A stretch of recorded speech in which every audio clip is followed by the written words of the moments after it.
So okay, otherwise this is for the thing happening, which is P external multiplied by delta V. So this is correct. Under what condition this will be coming? And always, as I said, this is possible for isothermal, reversible isothermal process. And this is for a reversible adiabatic process. Here, since you have you are seeing this adiabatic, you tend to choose this as option sometime.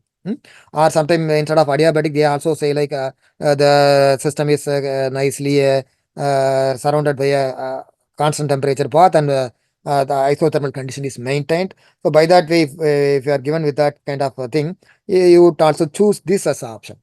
So actually, what is the correct thing? This is only because it is not a reversible one. Only it is P external into dV. P external is a constant, so you will be getting this. Okay, under what condition this is possible? Here P external is actually a constant, which is atmospheric pressure. There are kind of problems like the system is expanding to vacuum. Otherwise, it's like you have a vacuum environment, and this is removed suddenly. And what is the work done on the surroundings? In that case, work is simply zero because P external is simply zero. Okay. Otherwise, all the answers are applicable under certain different conditions.